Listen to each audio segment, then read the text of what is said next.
जे भी चल रहा बात अनरवा 30 किलोमीटर 35 किलोमीटर सुबह से चले वाला व्यक्ति के भी बहुत आभार, बहुत प्रणाम और धन्यवाद देते हैं। सबसे पहले तो सबके धन्यवाद देवे आइल बानी। ना हमार पोस्टर रहे ना बैनर रहे, आ 1 साल से कम घूमलहू रहे। अब की बाढ़ों में हम ना घुमाए रहे जी। देखने की बहुत बरसात आयल बा चुनाव के, ढेर लोग रहे तो जो हमेशा चले तनी आराम करेला, ये आराम कैले रही। ओकरा बावजूद भी भारतीय जनता पार्टी के द्वारा सर्वे हो या सरकार के द्वारा सर्वे हो या मीडिया कर्मी, एकरा खातिर हुआ हम बहुत बहुत धन्यवाद आभार व्यक्त करते हैं कि ई प्यार स्नेह जितना से कम नहीं थे। हमें का कैले बानी की विशेष बताओ की भी जरूरत नहीं है। पार्टी के काम में भी बहुत ऊंचा, संगठन के काम में बहुत ऊंचा, अपन काम ब्याह शादी कोरोना काल बाढ़ बूढ़ा सब में बानी बताओ पड़ी तरी बतावे के पड़ी। अभी तक हमनी के द्वारा 1100 लेकिन के ब्याह हो गई बा। 585 घर में ने 2 लाख टप्पर में कहीं आग लगा रहा तो हमनी के सेवा पहुंचल बा।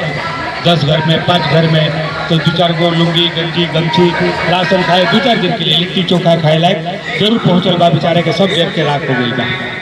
सरकार के तू बैठ जा सरकार के अनुदान से पहले जरूर हमने केहू न केहू पहुंचल बा।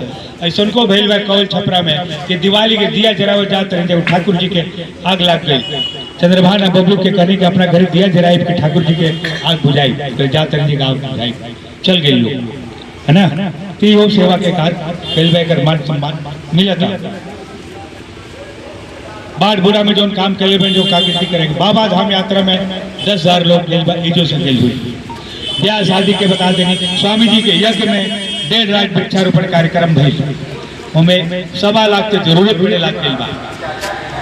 स्वामी जी का आदेश शिष्य ही जाता परिव लागल रहे। कुंभ में भी जाके हमने के ब्याह शादी करने जा स्वामी जी का आदेश पर। लेकिन बात पूछो ओकरा बाद कोरोना आ गया। जब कोरोना आई तो सारा देश सुतल रहे, घर में बंद रहे, भाई गोतिया के द्वार पर ना जाते रहे, एको द्वार पर रहे कि दूर दूर सुतत रहे। ये रहे बाहर के लड़का आओ तरह से जात रहा सब। रहो गाँव के लड़का दिल्ली में बहुत फसल रहा था के रहे में बाकी जा भी क्यों ना रहे में रहो गाँव के 10-15 लड़का गुजरात में और दिल्ली में फसल रहे। और भाई रहना